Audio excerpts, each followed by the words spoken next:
Okay, so now I'm joined by Stéphane Millan. He's the CEO and co-founder of Verley. Stéphane has been right at the forefront of bringing precision fermented products. I'm going to start again. It's because it went on to another line. Right, I'm going to say five, four, three, two, one. Okay, so now I'm joined by Stéphane Macmillan. He's the CEO and co-founder of Verley. Stéphane has been right at the forefront of bringing precision fermented proteins into the spotlight. Under his leadership, Verley has positioned itself not as a consumer-facing brand, but as an ingredient company, helping the wider industry rethink what's possible. Today, we're going to dig into how that focus shapes strategy, partnerships, and innovation, and explore where Verley sees the biggest opportunities ahead. So, Stéphane, welcome. Thank you very much. Hi, Nick. To start with, Well, let's have a look at the bigger picture. Verley has been clear from the beginning that you're an ingredient company rather than a consumer brand. correct. I find that distinction really interesting. How does that focus influence the way you set your strategy, build partnerships, and prioritize your R&D? Yeah. Yeah, no, you're absolutely right. I mean, deciding are you a B2B or a B2C company is really important right from the start, we believe, because as you said, it obviously changed a lot the way you build your company, you decide strategy and everything. So being as not a standalone product, we are an ingredient, and the ingredient by itself is not useful. What you need is to use it in a different other products and everything. So having that in mind obviously changed the way you build just your R&D. For example, R&D is really focused on what is the client using the ingredient for. So what are the functionalities it needs? What are the specification you need to come up to with? So that's obviously is really important right from the start to be clear about that. Mhm. Now, you've described Verley's mission as helping the industry meet protein demand in a more sustainable way. When you look at today's protein landscape, where do you see the biggest gaps, and which of those are you most determined to fill? It, when we look at the dairy industry, there is really two main issues that the industry is facing, and these are major. The first one is the structural deficit, if you may, between the demand that is growing like a lot, like 7 to 8 point CAGR every year, because we are consuming a lot more dairy product and everything. And so that drives a lot of demand. These new trends, about high proteins, about weight management with supplementation needed when you are taking Ozempic or Wegovy or this kind of stuff, and you need a protein intake. So that drives the market super high. At the same time, the production, unfortunately, is kind of plateauing. In the US, it's stagnating. In Europe, it's actually declining. So there's a big problem there, and the problem is that you cannot add more cows onto the field for sustainable reasons, and at the same time, the productivity per cow has reached its maximum. So basically, we need more solutions, complementary solutions to bridge that gap. And the second major issue the industry is facing is indeed the sustainability.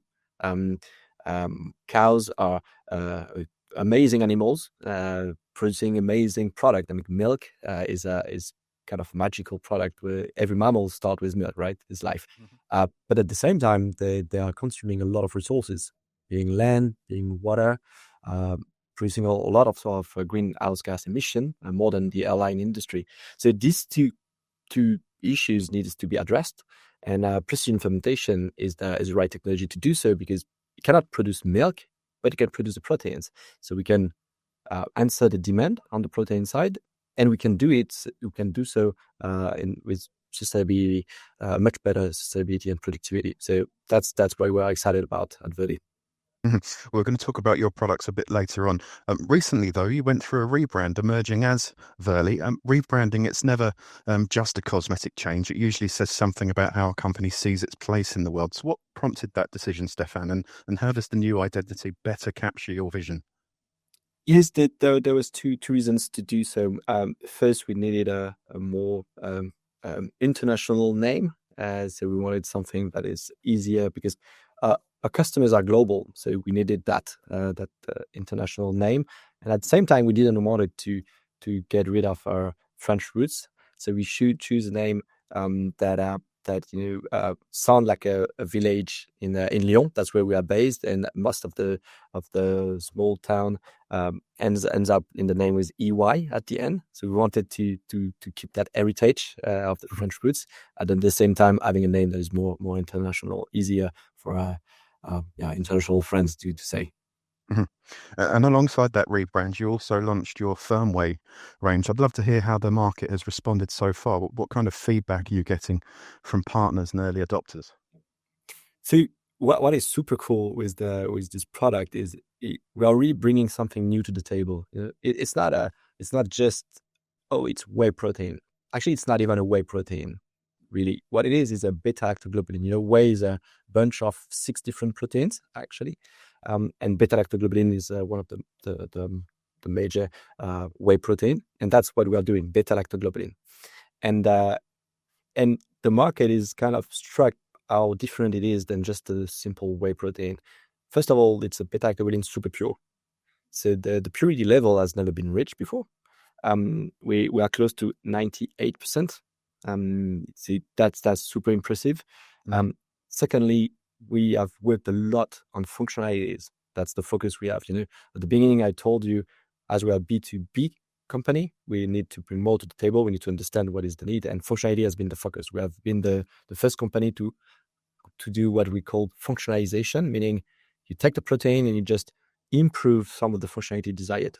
Could be solubility, could be heat stability, could be gelification. So that's what the firmware range is bringing with the different ingredients. We have the firmware microstable, firmware gel, firmware 100, native 100, and all these different ingredients have different functionalities aspect. And for the market, it's, as I said, it's not a me too of what they have. It's something new with which they can innovate. They can create new product. They can fix some production issues and things like that. So the market, what they like is the purity, the nutritional aspect coming from that purity, the functionalities we bring, and the fact that they can also work on the clean labeling, meaning they can get rid of texturizers, additives, and things like that. So it really opens up possibility for them. Mm-hmm. And you talked about expanding internationally there. I'm just wondering if you've noticed any differences in how different regions perceive and adopt precision fermented proteins. Are some markets moving faster than others? Yeah.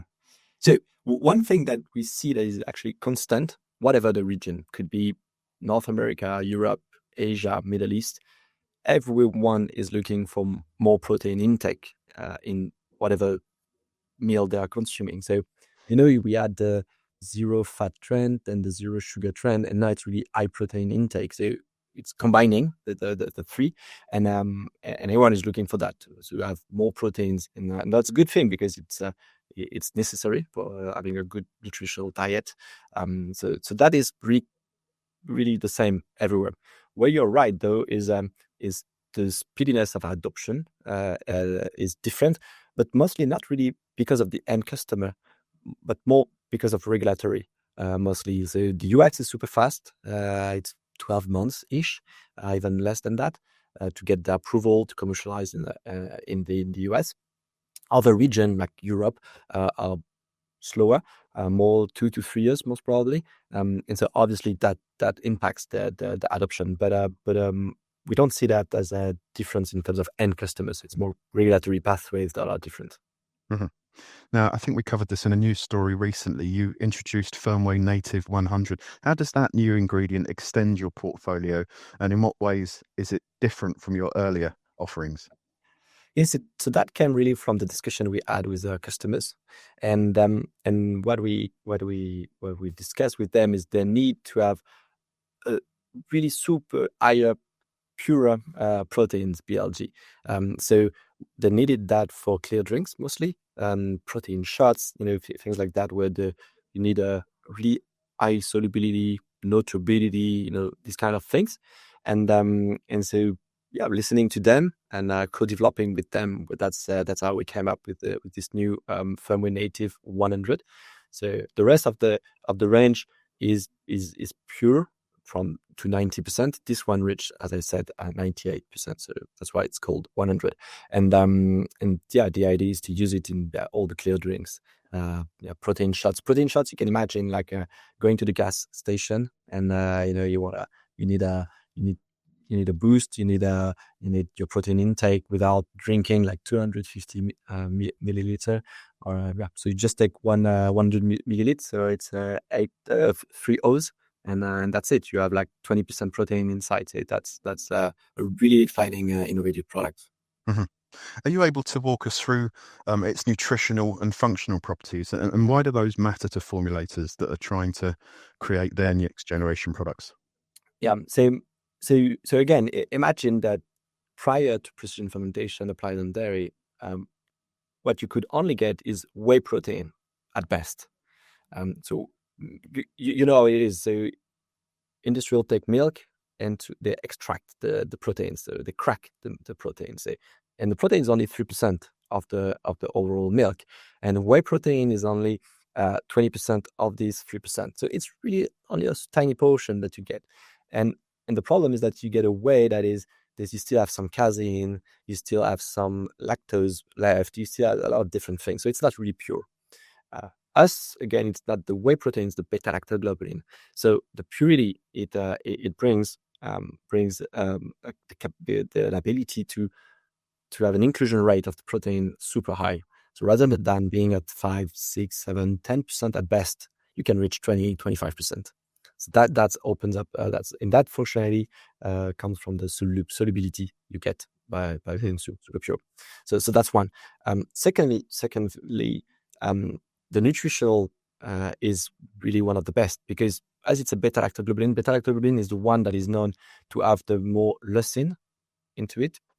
So leucine is really important for muscle recovery, and we are 40% higher in terms of leucine than just a whey protein. So when you take a whey protein from the market and you take ours, the BLG, the native 100, it's 40% more leucine. So basically, it means that if you are doing exercise, you're an athlete, you're doing some sport, or you need for some reason because you are out of the hospitals and you need muscle recovery or things like that.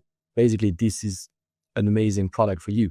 That's your go-to product. So this is some of the examples of the functionality as a nutrition aspect of this amazing new product.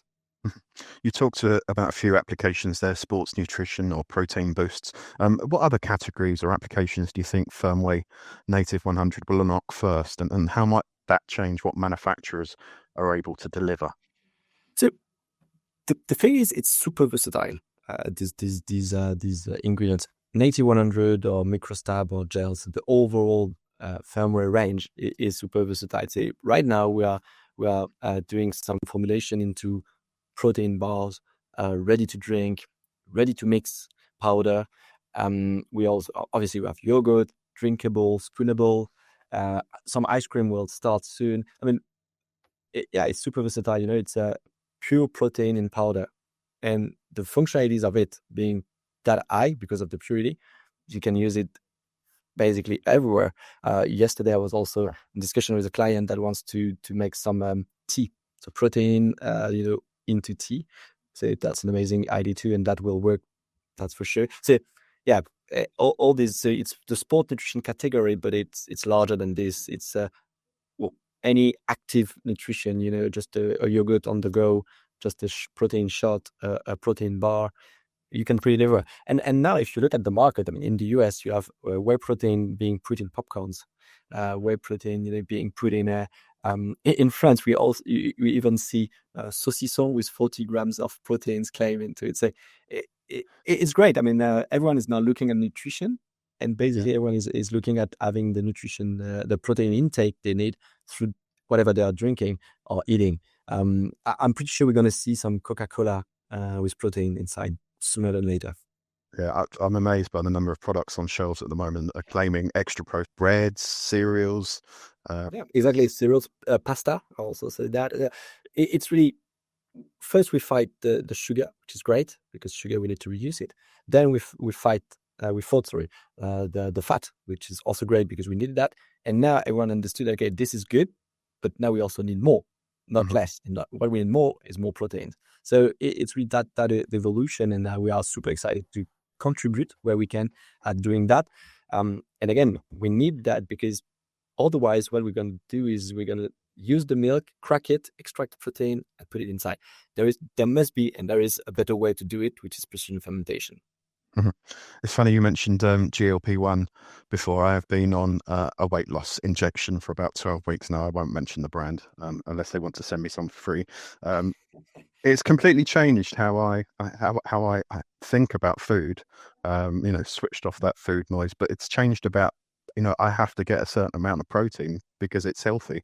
But when you don't want to eat, when you physically can't eat because of the drug's effect, it really changes. So, those added protein products are really handy for me at the moment. Shakes, things I'm consuming, things that I never did consume is what I'm trying to say 3 or 4 months ago. Yeah, you're right. And the best protein you can get is the protein coming from the milk. Mhm. So that's why we are really focused on that. Their Mhm. proteins are the best any mammals can get. Let's zoom out a bit, Stefan. The alternative dairy space, it's now home to a mix of approaches, whether that be plant-based or, as in your case, precision fermentation, even cell-cultivated. How do you see precision fermented proteins fitting alongside those other pathways? So actually, I don't see ourselves fitting in the alternative proteins. Uh, for me, it's a wrong name, really. Uh, Plant-based is an alternative protein, but we are not. I mean, we are doing a beta-lactoglobulin product. It's exactly the same than the beta-lactoglobulin or the whey coming from the cows. What is different is the way of production, but we are not an alternative. Pea protein, when you consume pea protein instead of dairy proteins, it's an alternative. When you are consuming almond milk, it's an alternative to milk. But when you are consuming the same protein that the protein made by the cow, it's not an alternative. The production is different. So I think it's really important that we understand that. When you are consuming, let's say, a Coca-Cola with stevia in it, right, to replace the sugar, the stevia most probably is coming from precision fermentation. You are not calling your Coca-Cola alternative Coca-Cola, right? When you are consuming a yogurt made of vanillin, so the aroma of vanilla, the vanillin most probably is made through precision fermentation. That doesn't make your yogurt alternative yogurt. So it's the same for us. We are not in that industry of alternative protein. We are really making the dairy proteins. Now, the way we are making it is not using a cow, but a microorganism. So the way of production is different. The way of production is alternative, if you wish, but not the product. Not the- So I think it's super important to have that in mind. I think it's really important that the industry, understand that. So yeah. Mhm. And you're really at the forefront of this. As you scan the horizon, what other innovations or shifts do you think will define the next phase of alternative dairy development? Yeah, it's a very good question. I think super difficult to answer because obviously super difficult to know to know what's coming. Uh, what is for sure is that we are about to see a lot of new things uh, because again, um, these ingredients have never been there before.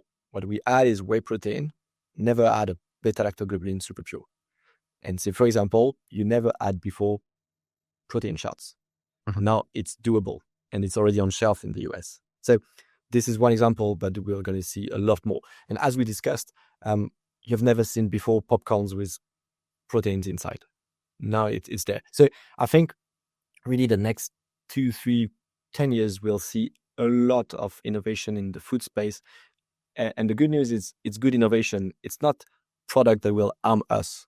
It's new product that will be better for us in terms of protein intakes and things like that. So I think because of the versatility of the proteins and the ingredient we are developing and the functionalities we are focused on to bring, it will just open up R&D innovation, new product, new texture, new format, and yeah, that will be great to see. But super difficult to. I think it's going to go everywhere, basically. Mhm.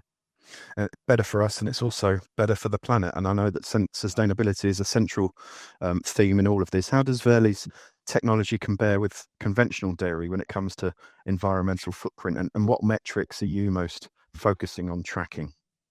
Yeah. So as you said, um, that was the introduction, right? The second pillar we are working on is sustainability, because we are all into that, and you cannot, you need to be focused on this. And so that's the second pillar we are working on. And the amazing thing about precision fermentation is that it consumes only a portion of the resources we usually use to make this kind of product. And so we did a life cycle assessment reviewed by peers, and it shows that if you take 1 liter of milk, conventional, and 1 liter of milk made with only proteins coming from precision fermentation, the exercise shows that you would have 72% less greenhouse gas emission. You would have 82% less water consumption, 99% less arable land. So the figures are striking. It's definitely an amazing way of producing these proteins. But what is important to really understand is that we are making the proteins. We cannot make milk. So it's not anything we can replace. It's actually just thinking about, okay, when we need milk, we need cows. That's a given. It's the way it is. So let's use the milk to make the products we all love, all the dairy products we all love. What we need to use precision fermentation for is when we need to extract proteins and include proteins into products, so with a high protein contents and everything. Right now, the only way to make it, as I mentioned, is by cracking the milk. So you are consuming a lot of resources to make milk and then only extract 3% of it. That just doesn't make sense. So what we need is to switch from that and use precision fermentation just to make the proteins directly. So we can still enjoy the milk and the dairies that we love, and use the precision fermentation to make the proteins, and just stop doing cracking. Beyond the sustainability story, there's also the question of food system resilience. So how do you see Verley's work contributing to long-term protein security? Yeah, you're absolutely right.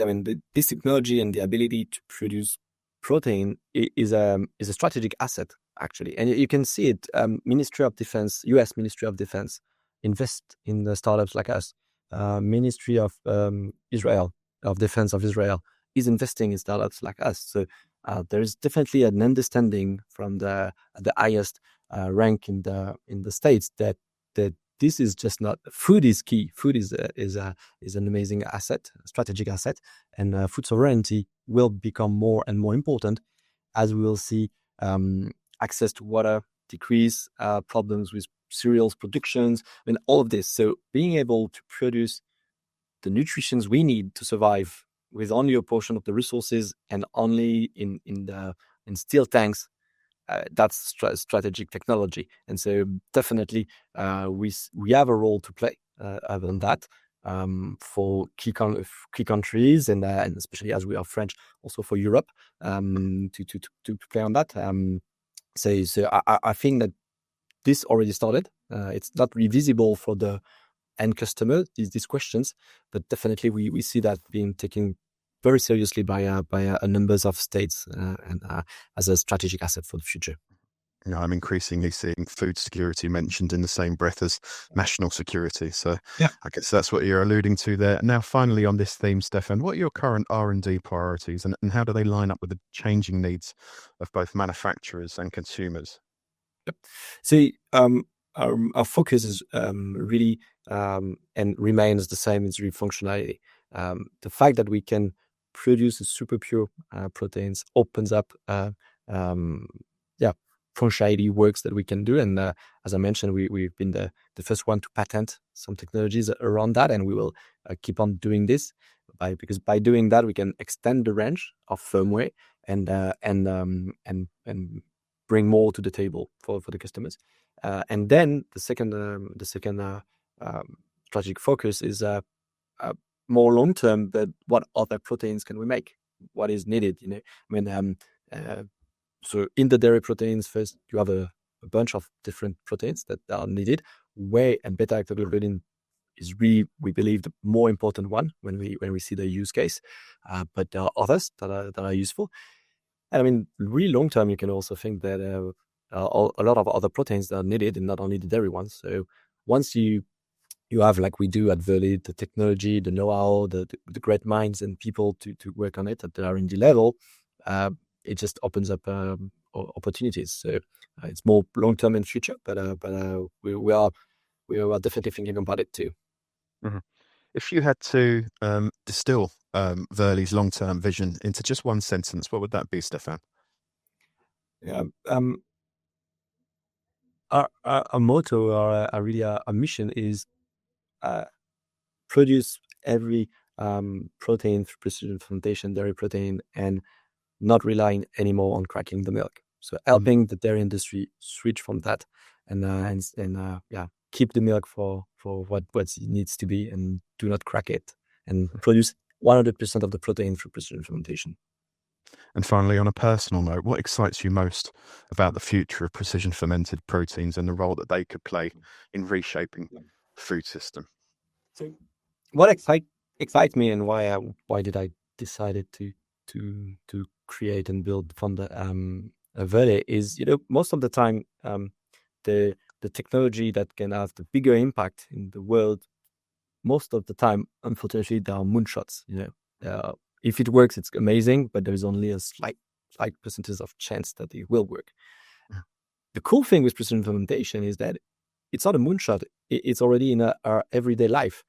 You have more than 90 different molecules being made for precision fermentation since decades. I mentioned vanillin, stevia.